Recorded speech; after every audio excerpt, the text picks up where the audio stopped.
this one quote that I read terrified me because we all know this feeling. So this is the quote. It's from this guy, Jason Fried, who made a few, Jason Fried, excuse me, and he made a few big software companies like Basecamp or Hey. I think Hey was or is a popular email client. Anyway, so Jason Fried said, if there's one thing I learned in business over the last 25 years, it's this. Every difficult decision would have been easier had I made it earlier. And yeah, I think we all know this feeling where we've taken way too long to make a hard decision. Many of us have, because the hard decisions are hard and we want to put them off. We procrastinate. And oftentimes when we just do them, we feel better immediately. It's a huge relief when you just do it. Every difficult decision would have been easier had I made it earlier. And you might not always be right, but at least it's done with. I like inspiration when it comes to making hard decisions in my life. Somebody who immediately comes to mind is Steve Jobs for inspiration. Because I've heard many stories about how Steve Jobs was just very quick with his decisions. And you know, I'll get to this in a bit. You might be saying, "Oh, but he was right." Well, he was wrong about a bunch of things. Like he was wrong about Scully, and he got ousted from his company, and he did a lot of things wrong. I think you get good intuition over time, so you have to be patient with yourself. But I also believe that like taking really long to do important decisions, it just hurts everybody, especially you. So Steve Jobs, I'm going to quote this. So he also didn't believe in analytical decisions based on extensive market research. We'll talk about that more.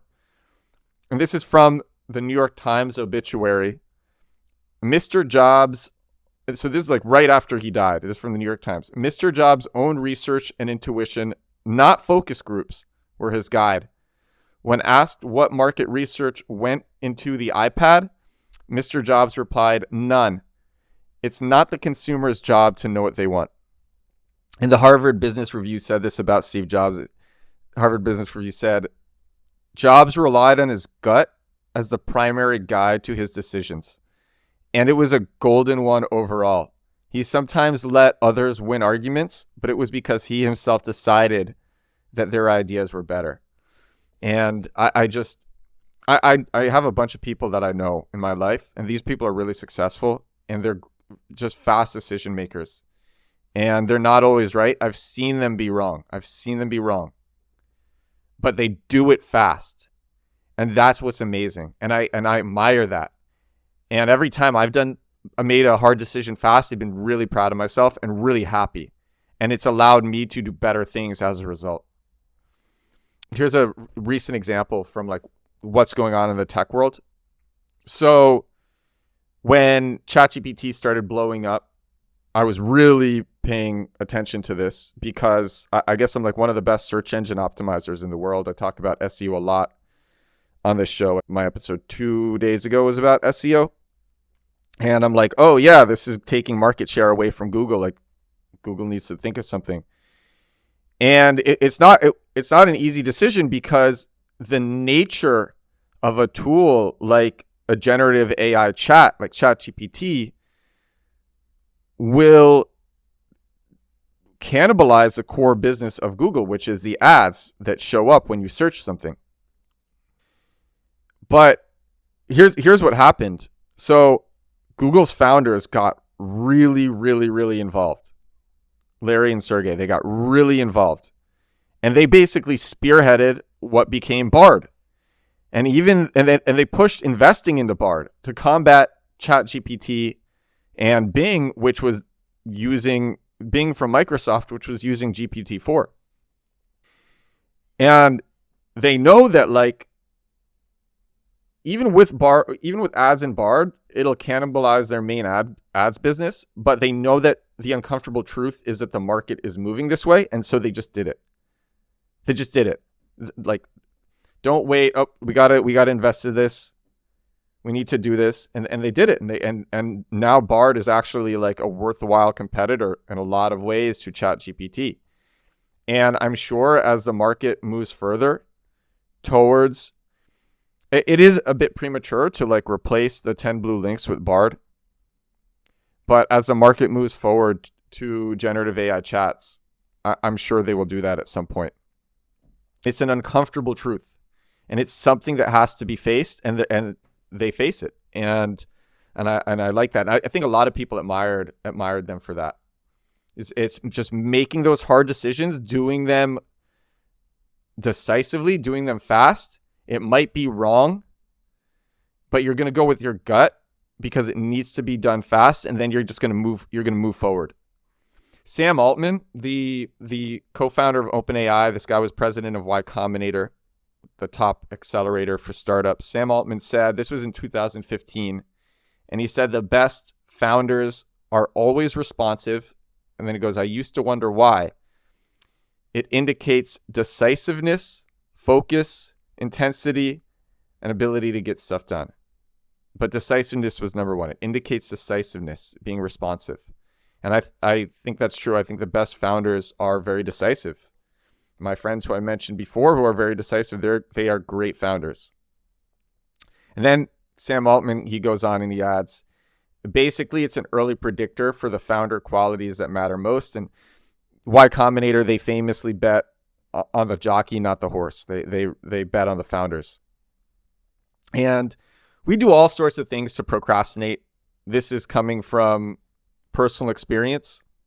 We overanalyze. We know what should be done. And our gut is telling us, it's begging us to do it. But it's scary. And so we overanalyze, we think and we think and we think. This was a question that was posed to Jason Fried, the guy who gave this original quote, which I'm recording this episode about.